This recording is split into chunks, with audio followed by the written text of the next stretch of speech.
Grand merci à vous tous de vous être rejoints à ce nouveau webinaire DAM dans le cadre de DAM News FR.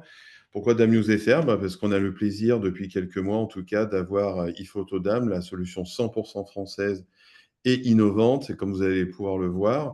Et on travaille donc au sein de DAM News FR pour mettre en avant nos éditeurs français avec toute la souveraineté qu'il y a. Et donc, on travaille sur des contenus, bien entendu, le contenu vidéo est important. Et en cette rentrée, même si elle est un petit peu derrière nous, en tout cas, on a le plaisir d'organiser avec toute l'équipe ePhoto, et j'oublie pas Marine également. Donc et là, vous aurez donc le plaisir d'avoir Arnaud et Béranger. Petit bonjour de votre part avant de démarrer. Bonjour, Bonjour, bonjour à tous.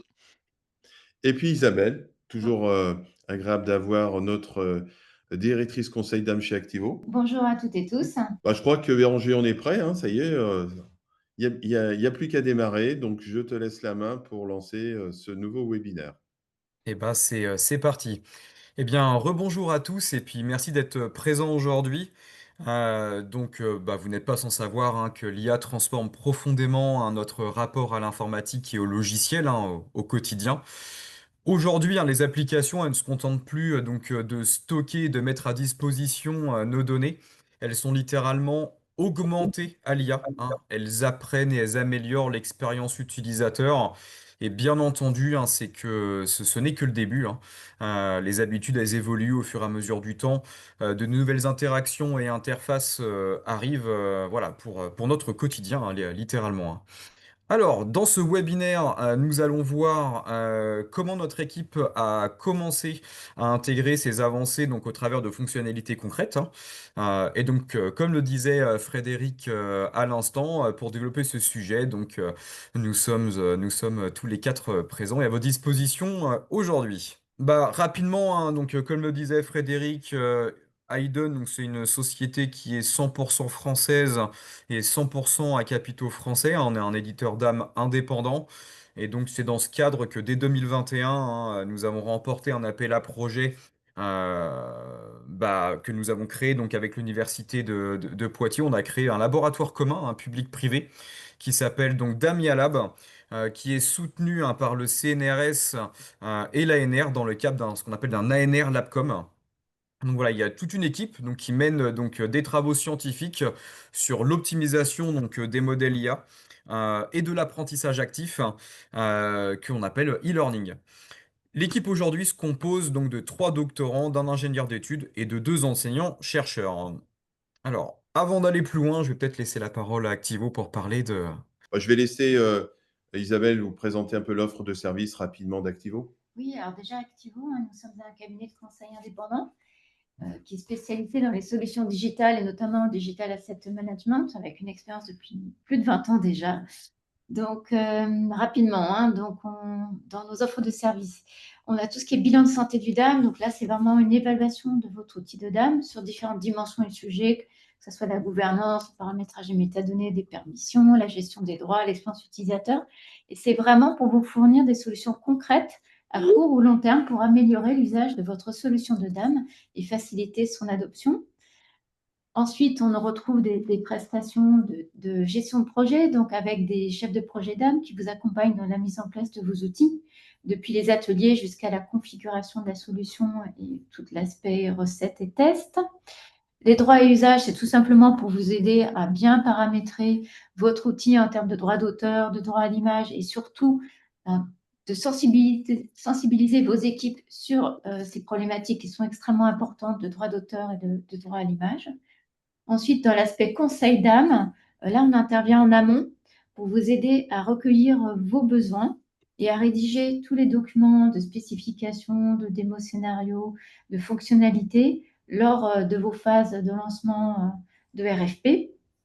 Et puis, bien sûr, nous avons un outil qui s'appelle Activo Connect qui va vous aider sur toute la partie migration de données, que vous partiez d'un DAM, d'un SharePoint ou de toute autre installation technique.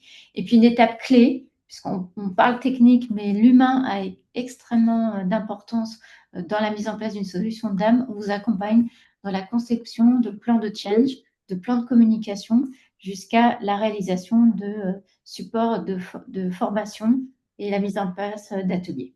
Alors oui, rapidement, hein, Dame News FR, on en a parlé, c'est vraiment le portail qui est dédié en France au Digital Asset Management avec des contenus en français. Donc, vous allez y retrouver une présentation d'une vingtaine de solutions de dames, soit d'éditeurs français, soit d'éditeurs qui ont une interface ou un support en français.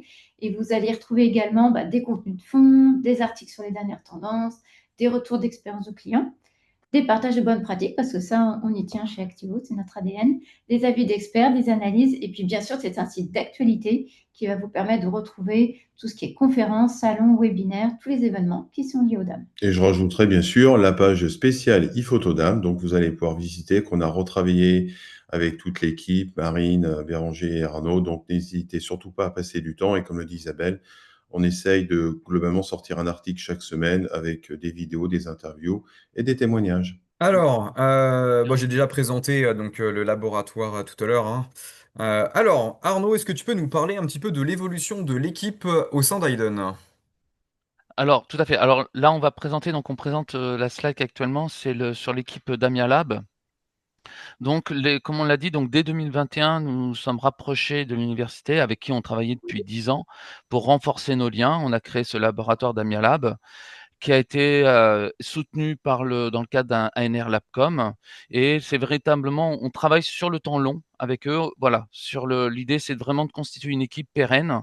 Donc l'équipe d'Amialab travaille sur l'aspect scientifique en amont, travaille sur des fonctionnalités qui apparaîtront dans ePhotoDAM en 2026-2027.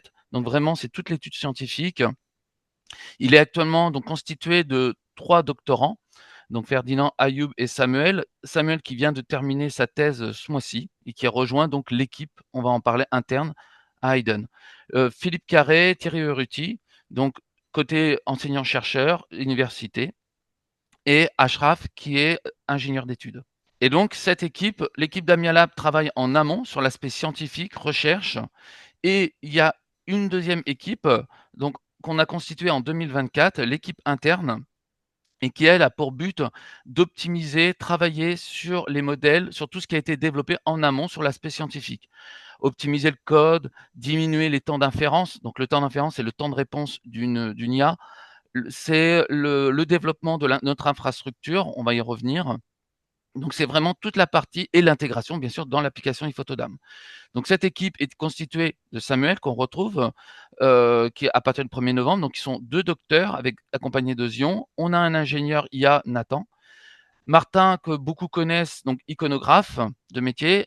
Sébastien, responsable infrastructure. Et Nicolas, développeur senior. Donc Nicolas étant plutôt sur la partie intégration des briques IA au sein du logiciel.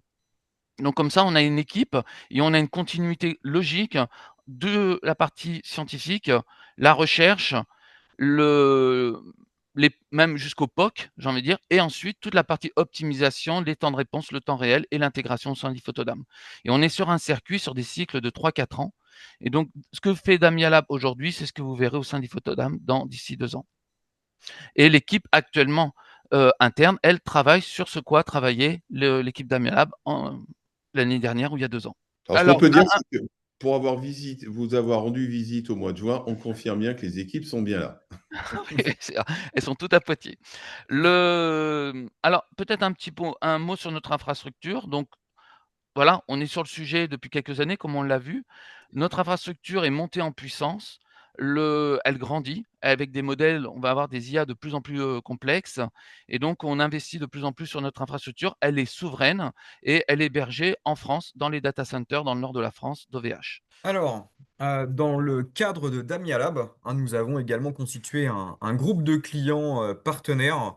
Voilà, ces clients partenaires hein, autorisent donc nos doctorants à utiliser une partie donc de leur fonds média pour entraîner et évaluer nos modèles. En échange, bien sûr, nous les informons des différentes avancées des travaux, hein. Donc, il y a plusieurs canaux, hein, bien sûr, pour les informer. Par exemple, on a fait un webinaire, on a eu un temps d'échange entre partenaires et donc nos doctorants sur les travaux donc, qui a eu lieu en juin dernier, hein. Et donc là, pour ces clients partenaires, fin 2025, ils auront accès à un environnement de test hein, pour expérimenter l'indexation automatique. Est-ce que Arnaud, tu peux nous parler de la différence entre l'IA générative et l'IA non générative, s'il te plaît? Alors tout à fait. Alors, ce terme, on l'utilisait, c'était plutôt historiquement. Historiquement, on parlait d'IA non générative.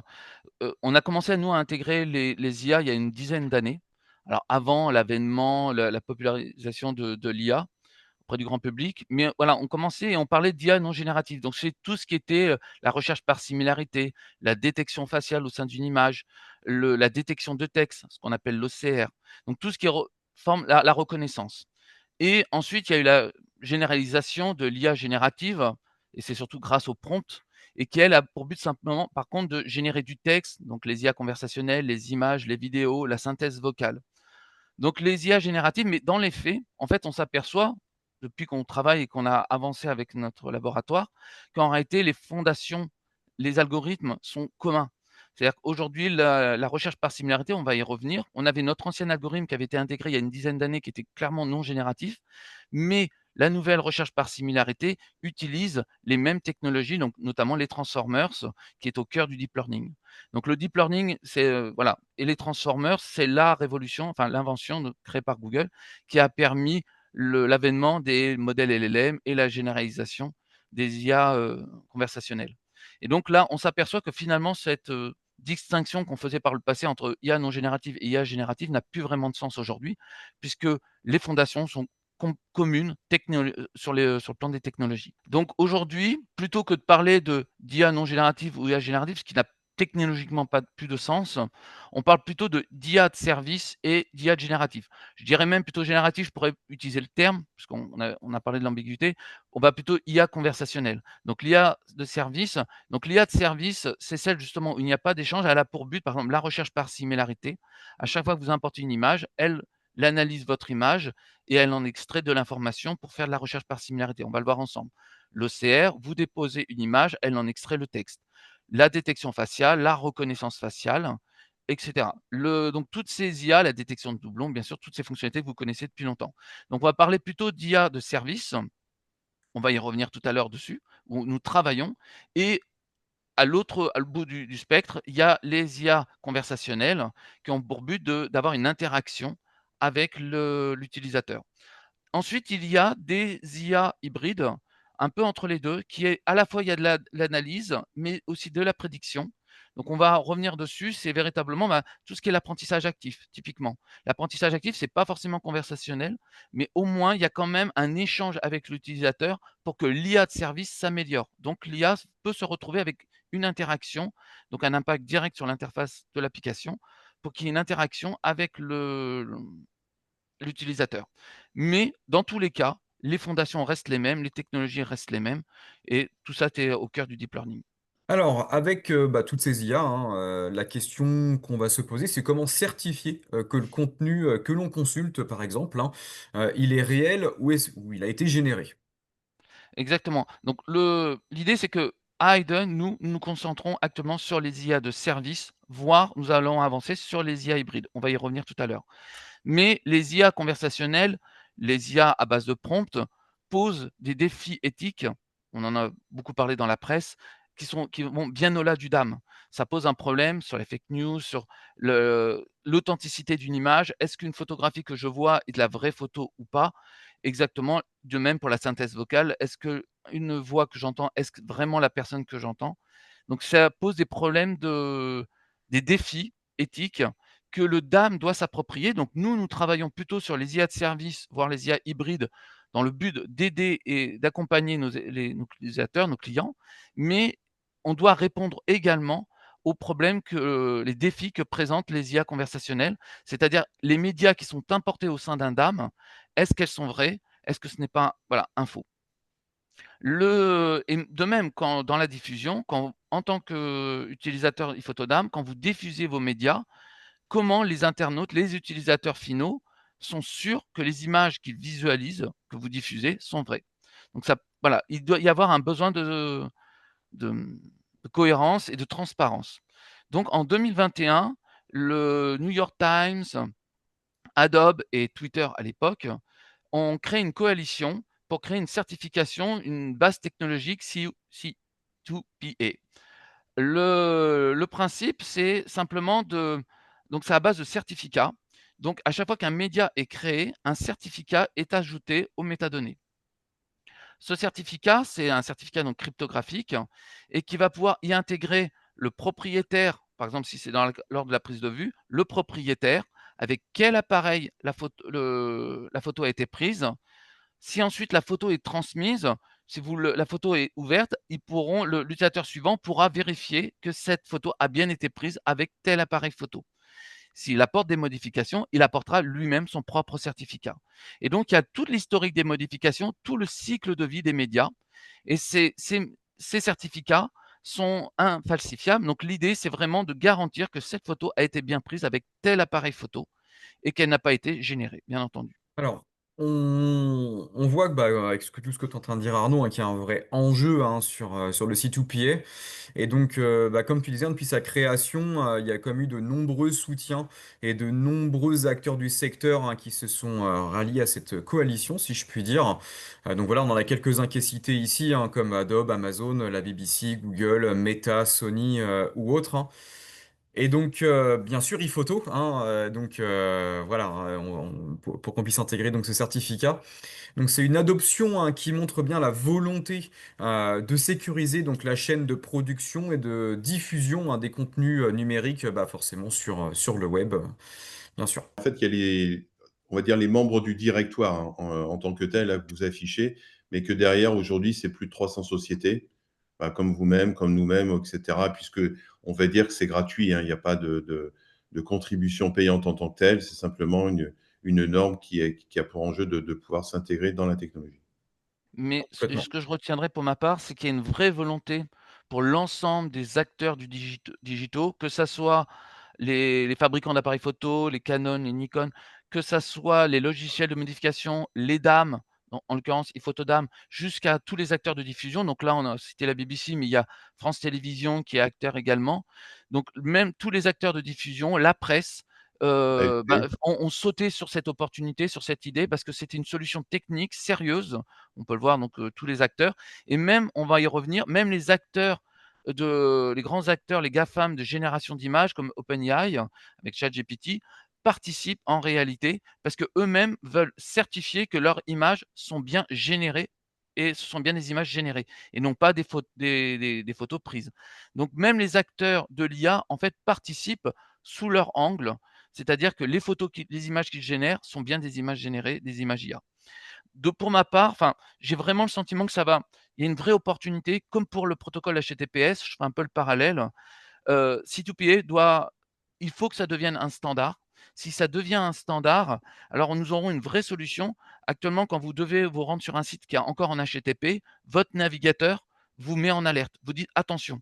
Et ben, on peut imaginer demain que les images qui ne seront pas certifiées, voilà, si vous jamais vous voulez les diffuser, les mettre sur un réseau social, c'est très important que celui-ci dise: «Attention, cette image n'est pas certifiée, je ne garantis pas que la photo», donc il y aura même une alerte au moment de la diffusion. Et donc tous les réseaux sociaux doivent participer pour je pense à YouTube, tout ce qui est diffusion de vidéos doivent mettre en alerte qu'une image, une vidéo n'est pas garantie. Donc là, on va un peu présenter le principe, un cas d'usage. Donc nous avons Frédéric, ici présent, qui est créateur de contenu. Le certificat comprend, l'origine de la prise de vue et ses droits d'utilisateur. Donc il prend son appareil Nikon, il prend sa photo et tout de suite, elle a un certificat, donc qui garantit que cette photo a bien été prise avec le Nikon. Ensuite, on a l'utilisateur suivant, donc Frédéric transmet sa photo à Béranger. Béranger, là, un peu sous-exposé la photo. Donc Béranger va la retravailler, mais déjà, il peut voir il y a bien un certificat. Donc Béranger a la garantie que cette photo a bien été prise avec un Nikon et qu'elle est certifiée.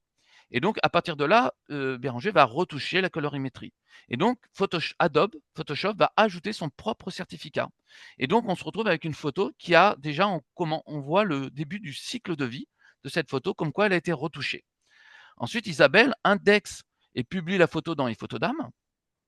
Et donc, directement dans iPhotodam, elle peut connaître le cycle de vie complet de la photo. Elle peut voir qu'elle a été réalisée par un Nikon, qu'elle a été retouchée sous Photoshop. Et si jamais elle faisait une retouche, une modification au sein d'iPhotodam, automatiquement, iPhotodam ajoutera aussi son propre certificat. Et alors là, ensuite, on a un faux créateur de contenu. En l'occurrence, donc, moi, je crée donc, j'ai envie de générer une image qui imite la photo de Frédéric.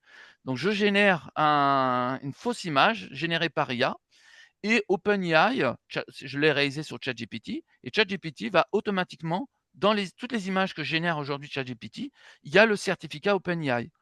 Alors bien sûr, comme, je suis une mauvaise intention, je suis un faux créateur, j'ai toujours la possibilité, il y a la technique pour, supprimer, effacer les certificats. On peut toujours modifier une photo, c'est vrai.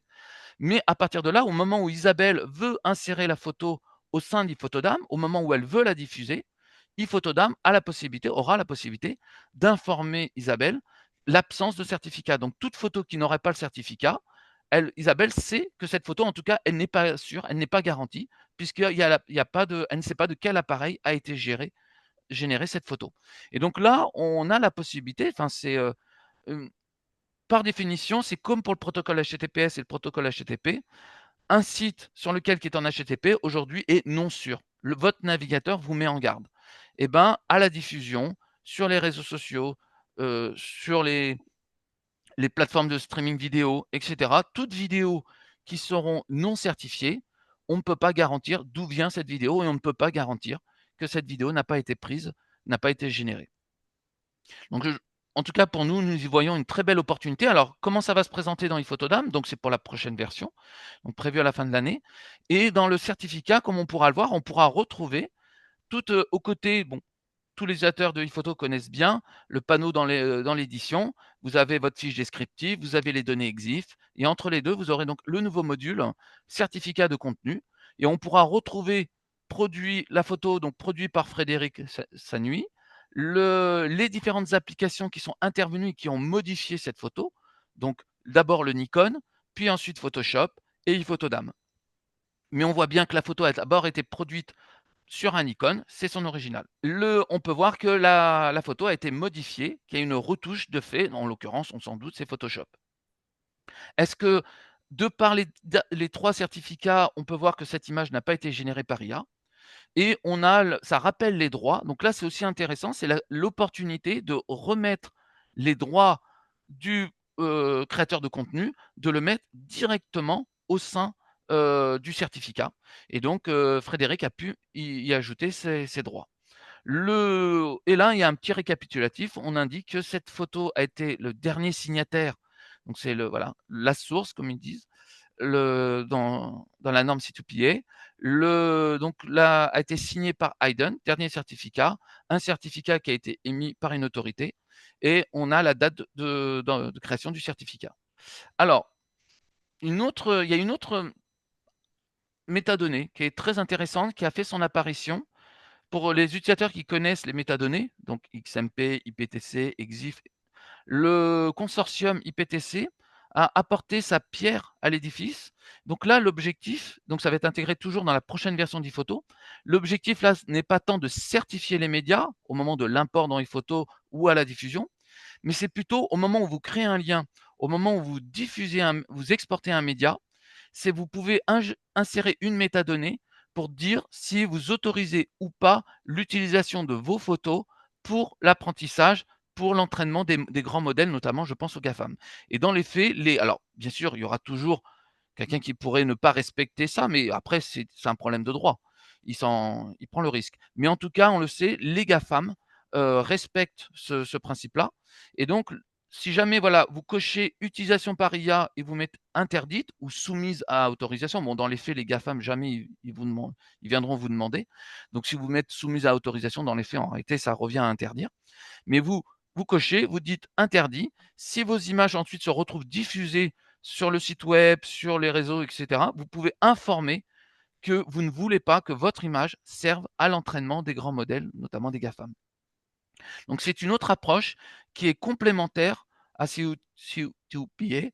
Me permettrait peut-être, Arnaud, aussi, ce qu'il faut dire à nos auditeurs, c'est que bon, la norme IPTC date de 1965.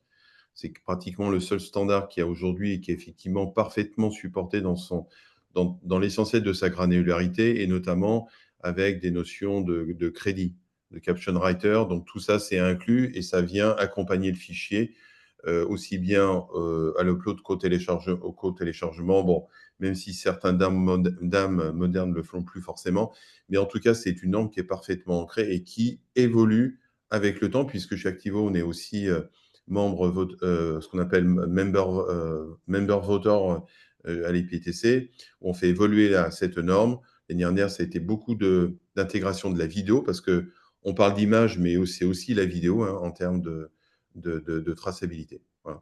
Concernant l'intégration donc dans iPhoto, est-ce que des IA de service sont prévues, Arnaud? Alors tout à fait. Donc comme on l'a indiqué, notre équipe d'Amia Lab travaille en amont, avec 1 an, 2 ans en amont et effectivement donc là depuis la création, on commence à avoir la nouvelle génération de nos IA. Donc il y a la similarité qui est rentrée en production il y a à peu près 1 mois. Donc la similarité comme la détection des doublons est en fait intégrée depuis 10 ans dans iPhoto-DAM, mais avec un algorithme qui était avant l'avènement de l'IA et donc on a fait un toute nouvelle algorithme, beaucoup plus performant que l'ensemble de nos clients peuvent bénéficier depuis 1 mois. Bien sûr, l'équipe a aussi travaillé en amont sur la nouvelle reconnaissance faciale, fonctionnalité qui existe depuis très longtemps, mais là aussi avant l'avènement de l'IA et donc une toute nouvelle IA pour la détection et la reconnaissance faciale de vos personnalités. L'OCR qui va arriver alors, on a fait un focus, on va y revenir sur l'indexation automatique. On veut vraiment que ça sorte en premier, c'est ce qui est le plus attendu et donc on a mis un petit peu en pause en ce moment la reconnaissance faciale. Alors voilà, on est à 75 80 du chemin pour, déployer la nouvelle IA, mais actuellement on se concentre sur l'indexation automatique et donc la reconnaissance faciale, il y a l'OCR qui arrivera, qui a été déjà préparé en amont, il n'y a plus que l'intégration. L'OCR, donc la détection et reconnaissance de texte, les sous-titres, les traductions, là encore, comme tout le reste, étaient déjà proposés depuis longtemps dans iPhoto, mais dans le cas des sous-titres et des traductions, nous faisions appel à des API externes, des API, donc en l'occurrence, on faisait appel au service de Google et à partir de 2026, nous serons complètement souverains, autonomes et les sous-titres, les traductions seront entièrement générés, par notre infrastructure. Donc là, c'est en préparation, c'est plutôt pour 2026, je dirais même fin 2026, puisque notre objectif premier reste quand même l'indexation, automatique contextualisée, ce qu'on va parler tout à l'heure. Voilà, donc là, un petit mot sur le fonctionnement de la recherche par similarité. Donc la recherche par similarité, c'est une vraie opportunité en termes d'usage, de type de recherche pour retrouver même des médias, pour retrouver les séries d'images, pour retrouver des images dans le même thème, voire même retrouver des images oubliées dans un fond. Le principe, c'est que quand on l'a mis en production, chaque image dans tous les fonds de nos clients, nous avons généré des vecteurs visuels, ce qu'on appelle des vecteurs visuels. Donc, on a fait une analyse visuelle de toutes les images et on a fait une extraction des formes, de la texture, des couleurs, des objets, l'ensemble des informations qui caractérisent une image. À chaque fois que vous déposez une nouvelle image, automatiquement, il y a une analyse visuelle et une extraction de l'ensemble des informations, voilà, jusqu'à la texture voilà, tout ce qui peut composer une image et l'ensemble de ces images sont conservées, permettent de générer une empreinte globale qu'on appelle un vecteur visuel. Tous ces vecteurs visuels sont enregistrés dans une base de données dédiée, qui est dédiée à la comparaison des vecteurs et donc cette, base de données dédiée est extrêmement rapide, c'était tout l'enjeu et aujourd'hui, même si vous avez une base avec plusieurs millions d'images, ce qui est quand même de grandes, très larges bases, mais même voilà 400-500 000 médias, les temps de réponse, c'est quasi instantané. On est dans l'ordre du centième de milliseconde. Enfin, c'est instantané et parce que c'est vraiment des bases de données dédiées à la gestion des vecteurs en masse et donc on comprend bien qu'une nouvelle image arrive et donc on peut instantanément comparer une image entrante avec tous les vecteurs de tous vos fonds et on peut donner un taux de similarité et donc en fonction du taux obtenu, on peut en déduire que soit c'est un doublon, soit c'est une image très similaire, moyennement similaire ou peu similaire. Donc c'est, voilà le principe du fonctionnement et on va pouvoir vous faire une démonstration. Alors là, on est sur l'interface donc d'iPhoto, hein, celle que nos clients connaissent et peut-être pour certaines personnes la découvrir. Donc là, voilà, je suis sur un site de recherche. Là, j'ai cliqué sur tourisme en l'occurrence. Et donc dans tourisme, j'aime bien par exemple ce décor-là. Eh bien, je veux rechercher des images similaires, juste à faire un clic droit, rechercher des images similaires, et j'ai un résultat.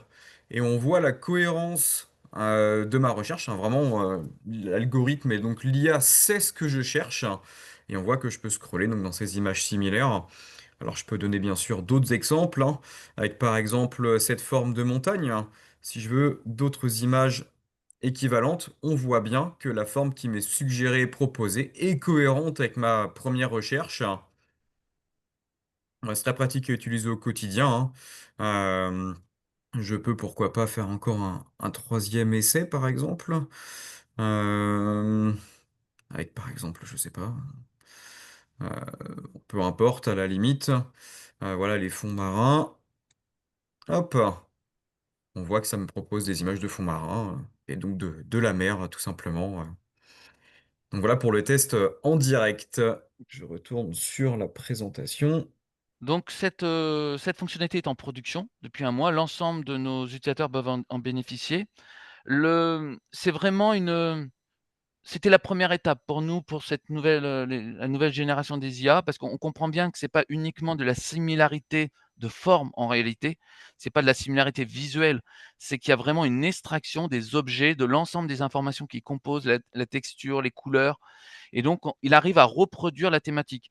Dans les exemples, il y a un exemple que tu as pas donné que j'aime bien, c'est par exemple, à un moment, on a une photo d'Afrique avec 2 girafes, on recherche les images similaires et automatiquement, on voit et on comprend que la recherche va porter sur l'Afrique et donc il vous retrouve que des photos d'Afrique avec toutes sortes d'animaux, mais et triés donc d'abord les girafes, puis ensuite voilà, donc si bah, tu peux prendre peut-être une image, voilà les éléphants, voilà. Bon là, il en a trouvé 3, mais en tout cas, il y a vraiment il comprend le principe de similarité et alors, c'était une première étape parce qu'en réalité, la reconnaissance faciale, aujourd'hui, fonctionne sur le même principe. C'est-à-dire qu'il arrive à extraire toutes les informations qui constituent un visage et ensuite stocke l'ensemble des vecteurs visuels pour constituer une personne. Voilà, beaucoup d'algorithmes, en fait, voilà, beaucoup d'IA de services que nous allons qui vont sortir progressivement en 2026 reposent sur cette approche.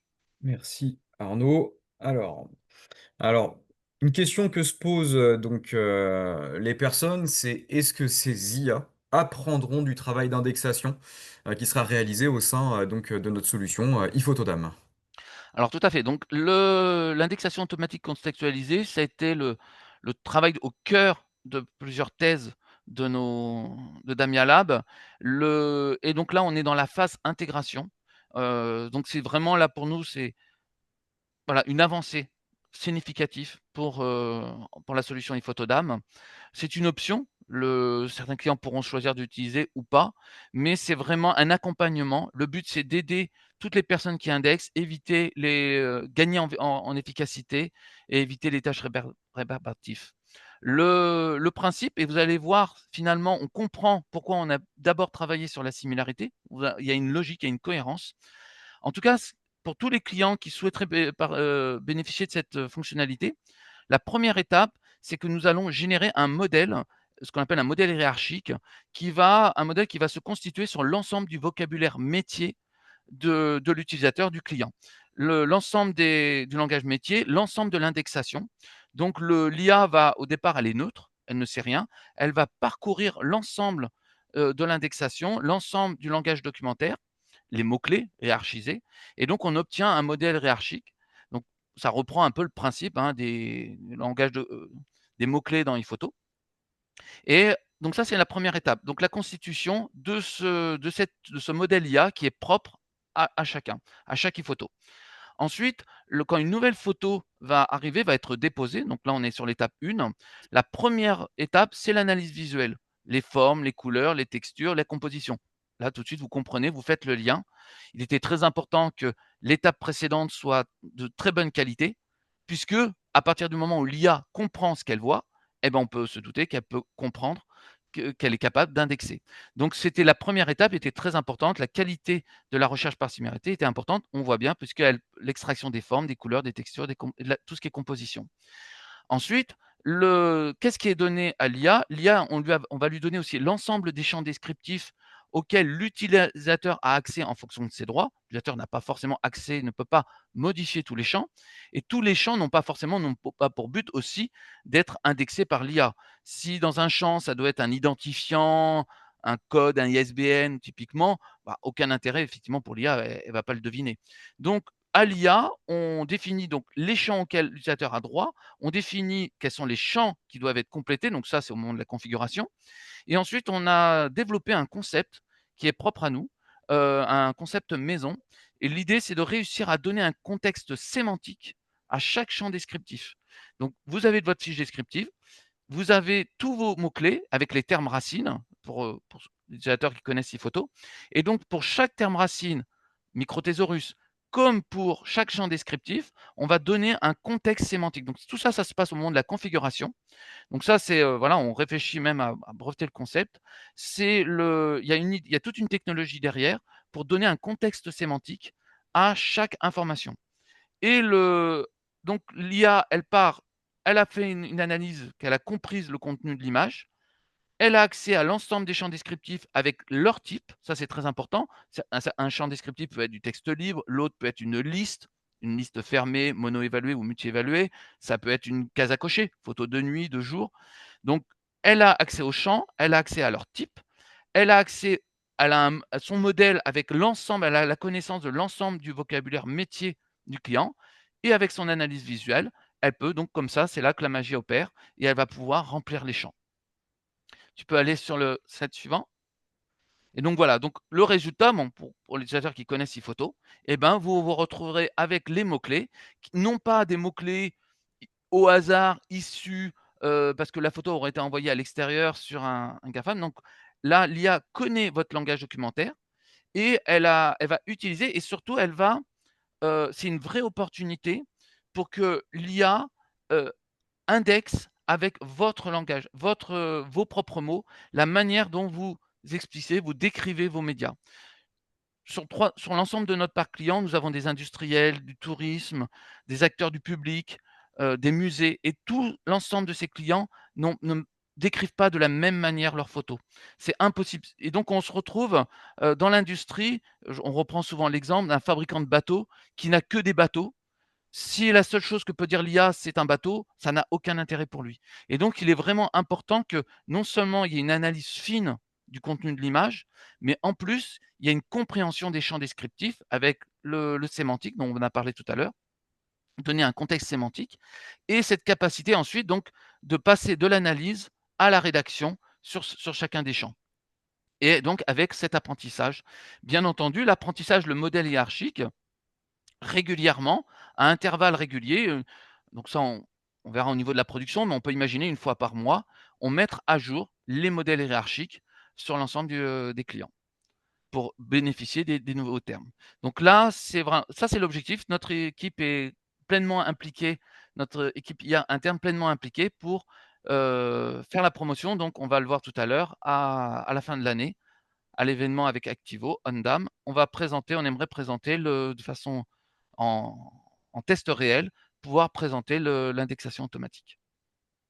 Alors, pour votre information à nos auditeurs, effectivement, merci de cette précision, Arnaud. Juste une petite précision, c'est que tout ça, de plus en plus, vous allez retrouver ces termes autour de ce qu'on appelle l'AI composable ou entre guillemets, ce qu'on appelle aussi le RAG et le Retrieval Augmented Generation, puisque l'idée, c'est de relier l'AI avec du contexte. Ensuite, l'étape suivante pour nous, c'est donc ce sur quoi travaille aujourd'hui Damia Lab, donc ce qui arrivera, en 2026-2027 au sein de iPhotodam.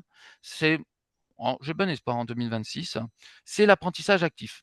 Normalement, quand une IA s'est trompée, dans l'indexation automatique actuelle, on a vu que c'est une fois par mois que le modèle hiérarchique apprendra.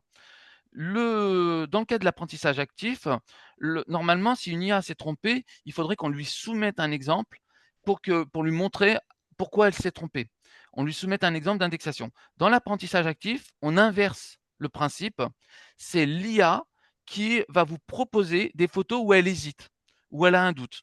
Et donc, c'est un échange où c'est l'IA qui va donner des exemples de photos dans votre fond qui comptent vraiment pour elle. Parce qu'elle sait qu'en termes d'analyse, au moment où, dans chacune des étapes, que ce soit dans l'analyse visuelle ou au moment de l'indexation, elle a une hésitation. Elle n'est pas sûre d'elle, il y a un taux de fiabilité dont elle est trop bas. Et donc, elle va vous suggérer des photos et vous allez indexer avec elle. Ou alors, elle va indexer et vous allez la corriger.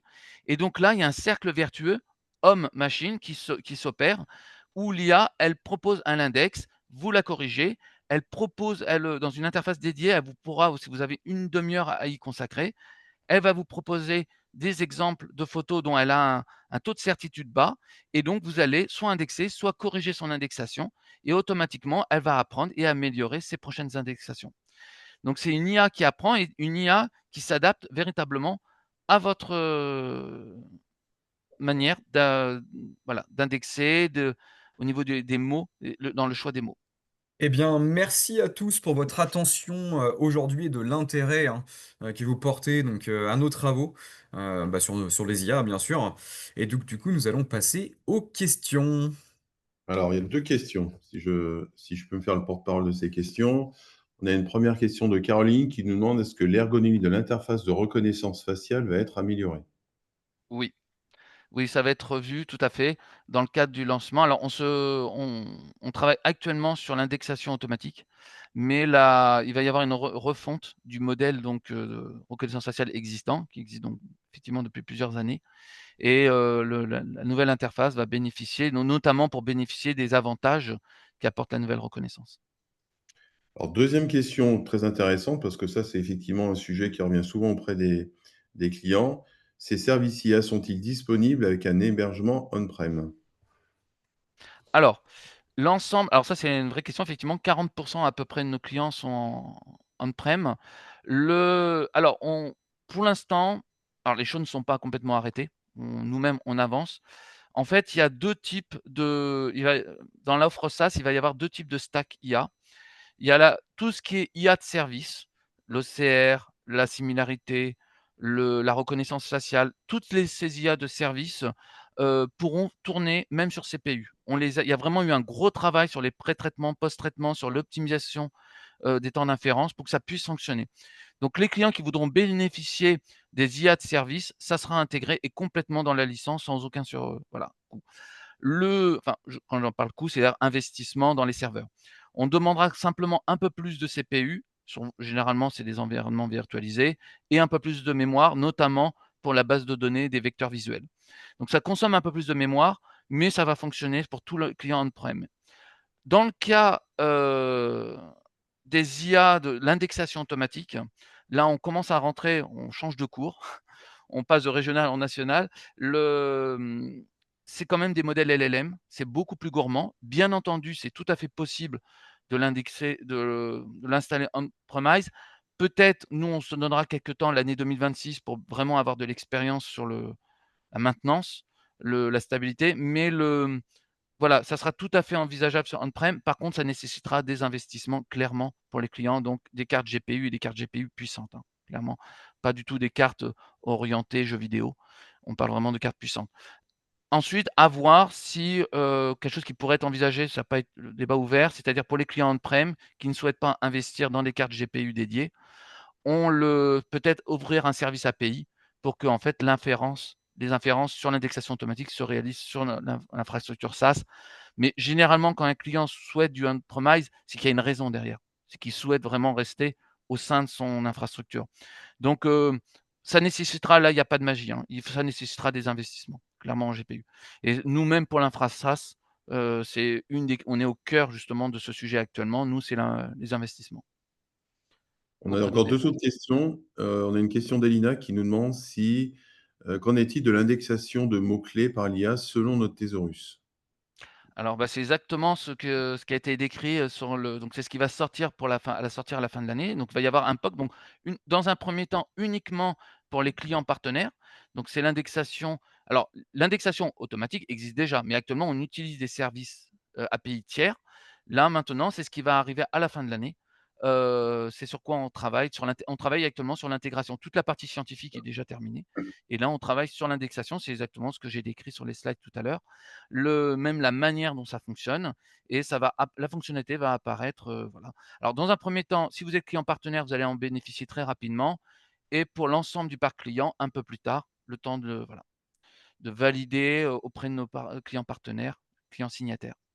On a une question de Pascal qui nous demande: est-ce qu'on peut faire le lien entre la génération de descriptions et les descriptions pour malvoyants? Alors, bonne question. Mais effectivement, je pense que, j'avais peut-être pas pensé à ça, mais bah, oui, l'analyse visuelle, l'IA est capable de décrire, donc ça revient à f c'est le même sujet que l'indexation automatique au final.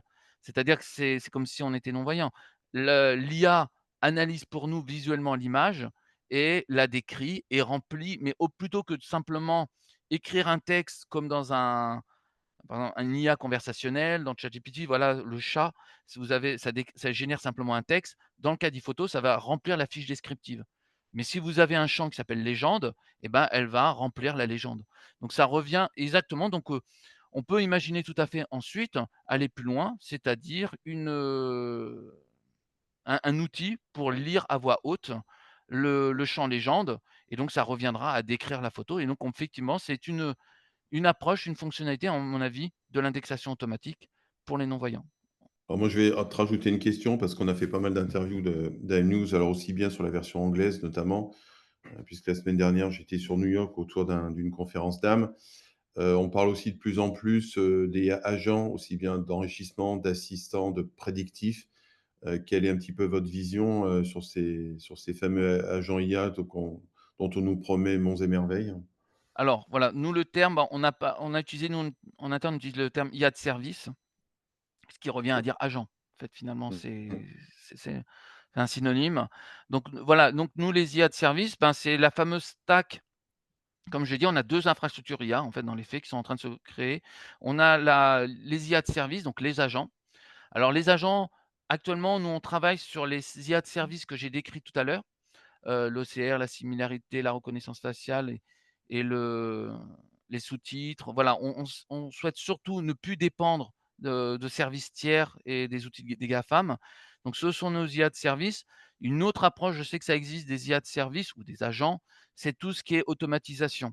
La prédiction d'une action que quelqu'un va faire et donc on automatise. Donc nous, notre souhait, on se concentre sur les IA de service qu'on a décrits tout à l'heure, mais j'ai envie de dire, c'est dans une logique. Je pense à nos clients industriels, beaucoup vont assez vite nous demander à industrialiser, à automatiser un certain nombre de tâches avec de la prédiction des agents. Donc Mmh. on se concentre actuellement sur les IA de service qu'on a décrits. L'indexation automatique, je pense que ça répond bien à notre historique, à la philosophie Photodame, c'est-à-dire un dame patrimonial, la conservation des médias. Donc c'est normal qu'on se concentre d'abord sur l'indexation automatique, en tenant compte du contexte, du vocabulaire du client. C'est notre, voilà, notre clientèle, l'histoire de Photodame et ensuite l'aspect plutôt industrialisation, automatisation des tâches, ça viendra. C'est je Ça viendra, mais voilà, on se concentre actuellement plutôt Mmh. sur, Et sinon, parce que je crois que c'est important, je pense pour nos auditeurs, c'est vrai qu'on parle beaucoup de gestion de fonds photos, patrimoine, et cetera, mais finalement, il faut aussi savoir que votre solution, elle s'intègre aussi dans des cadres de gestion de produits, puisque vous avez tout à fait, lancé déjà depuis un petit moment le connecteur avec Akeneo. oui. Et comme vous le savez, bah, aujourd'hui, effectivement, une solution comme Akeneo, notamment depuis le rachat d'Unify, il y a un peu plus d'un an et en plein sur ces notions d'AI, on sait qu'on a un data model. Est-ce que vous avez aussi déjà des cas clients, finalement pour lier DAM, gestion produit dans le DAM et finalement, récupérer cet enrichissement produit qui lui-même peut être enrichi par l'AI d'Akeneo? Alors tout à fait, donc le e-commerce, on a quelques clients dans l'industrie. On n'est pas au cœur historique de iPhoto, mais on a quelques clients et ça, ils en sont très, très contents. Et notamment, ils utilisent notre plugin Akeneo. J'ai un client auquel je peux le citer parce qu'il est justement client partenaire, signataire d'Amia Lab, donc c'est Sam Mode, un industriel que vous retrouvez ses produits dans Leroy Merlin, dans l'ensemble des enseignes. Donc il fait des luminaires et donc là, on travaille beaucoup avec lui pour la reconnaissance des luminaires parce que si l'IA dit, bah, c'est un luminaire alors qu'il ne fa il fabrique essentiellement des luminaires, ben, je reviens sur mon cas, nos exemples de tout à l'heure. Donc on travaille beaucoup avec ces données pour arriver à détecter le bon luminaire, le luminaire Belleville d'un autre luminaire, par exemple. Et on travaille avec lui et alors lui n'utilise pas actuellement Akeneo. Il a développé son propre PIM, sa propre solution, mais voilà, on est dans la même démarche. Je pense aussi au groupe Atlantique. Vous connaissez un grand groupe français, donc les chaudières, tout ce qui est climatisation également. Et ils utilisent notre solution et ils avaient actuellement Akeneo. Et donc on a travaillé avec eux. Alors ils ont fait évoluer leur offre, usage du PIM récemment, mais on les accompagne et donc pour le coup, c'est une vraie commercialisation. Donc il y a vraiment la logique du PIM avec, les fiches produits, l'information produit et ensuite, la diffusion de l'information au sein des sites de e-commerce. Donc on a quelques clients, je ne vais pas tous les citer, voilà, mais on a quelques clients e-commerce et que ça et de pardon, qui utilisent le PIM. Généralement chez nous, c'est tout ceux qui sont orientés, industrie, en tout cas, donc production de produits et de En tout vente cas, et la ça fonctionne bien. solution est voilà, la solution est versatile et en tout cas peut s'adapter à une gestion de produits. C'est un choix, je pense important de le repréciser.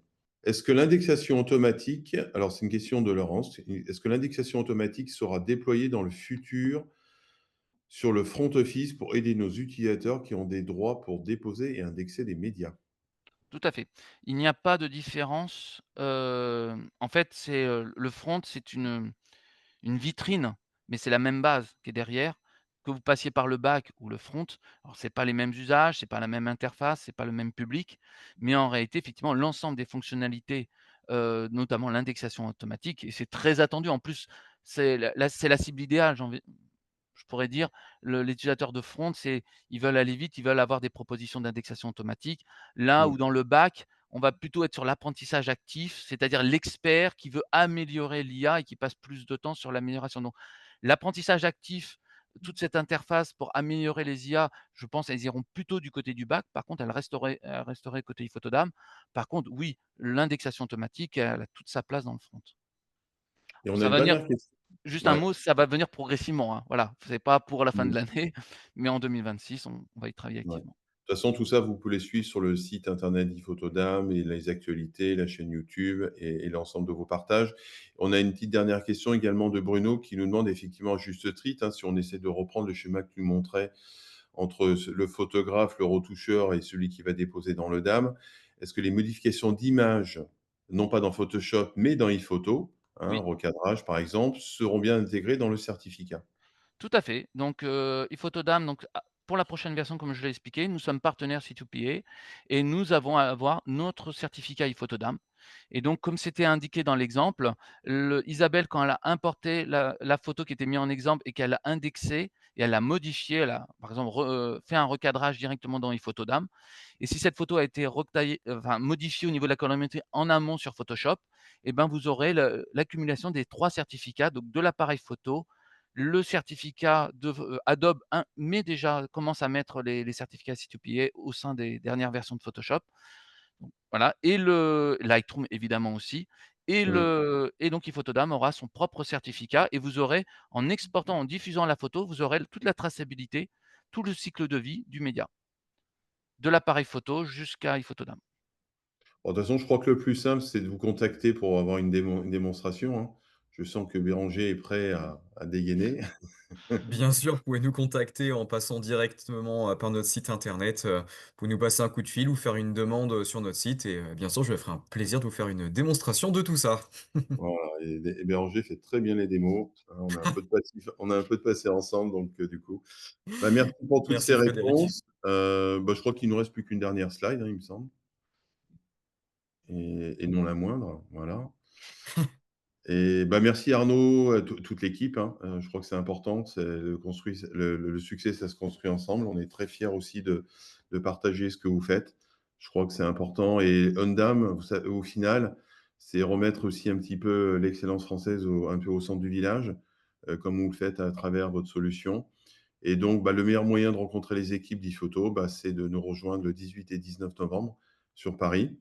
On a changé un petit peu de lieu. Là, vous avez un fond, c'était un peu le Grand Palais, mais on est du côté des Halles pour essentiellement des questions de place parce que l'événement grandit. Donc, au bout d'un moment, on ne peut plus repousser les murs. Mais toujours avec cette même ambiance qualitative, c'est extrêmement important. C'est pas simplement une conférence à porte de Versailles dans un hall un petit peu qui manque d'inspiration. On est vraiment là pour des partages d'expériences. C'est une vraie communauté. Peut-être que Isabelle, tu veux rajouter un petit mot? Bah non, je pense que tu as dit pas mal de choses. En tout cas, nous, on est très heureux de pouvoir retrouver nos éditeurs, en particulier iPhoto sur le salon Ondam. Je crois que vraiment, dans notre ADN, c'est le partage de bonnes pratiques, de retour d'expérience client. Et ce que vient de dire Frédéric, c'est l'idée d'avoir cette communauté autour du DAM. pour que chacun puisse profiter aussi des nouveautés, des innovations et des retours d'expérience que peuvent avoir, Voilà. qu'on peut faire avec les éditeurs ou avec du coup les Par clients contre, des éditeurs. voilà, il faut bien s'inscrire parce Oui, que forcément, on prévoit un peu de logistique. Donc, évidemment, au dernier moment, on ne dira jamais non. Ce qui est important aussi, hein, contrairement à beaucoup de conférences et notamment celle où je reviens de New York, c'est une conférence qui est gratuite. Et pour ceux qui n'ont pas encore eu cette expérience, vous comprendrez toute cette signification après ces 2 jours. Mais n'hésitez, enfin, il faut vraiment s'inscrire parce que nous, on doit fournir des registres, etc. Il y a un peu de sécurité. Donc voilà, en tout cas, toute l'équipe Activo et bien entendu avec iPhoto, nous sommes Et très heureux de et vous y bien sûr, accueillir. et je pourrais compléter, nous sommes partenaires Gold de l'événement et donc Voilà, 2 conférences vont avoir lieu en le concernant et des ateliers. voilà, Donc venez nous rejoindre, nous aurons un stand, nous aurons les ateliers, l'ensemble des fonctionnalités qui ont été présentées lors de ce webinaire. Le webinaire était presque un tour de chauffe pour l'événement et c'est ça. c'est voilà et il y aura 2 conférences, donc je serai accompagné même du, directeur scientifique, Thierry Urruti, qui a été présenté en début de webinaire, donc lors d'une conférence pour présenter, le toutes nos avancées en termes d'IA. Et merci encore pour votre confiance parce qu'effectivement, bah, cet espace Gold, vous verrez, il est au cœur un petit peu en tout cas de notre scénographie. Et donc, voilà, la possibilité d'avoir un stand suffisamment large pour suivre des démonstrations, retrouver les équipes. Voilà, donc 2 journées de temps fort au cœur de Paris. Merci encore à tous de votre merci. soutien, de votre support. Merci à Merci tous. beaucoup. Merci. Et bien sûr, le recording sera disponible assez rapidement sous diverses formes. Évidemment, la chaîne YouTube de iPhoto, le site de iPhoto, vous aurez sans doute un petit peu un écrit. Puis sur DiveNewsFR, ben, bien sûr, on va relayer tout ça à travers un article et un ensemble de vidéos pour terminer cette expérience client ensemble. Encore un grand merci à tous.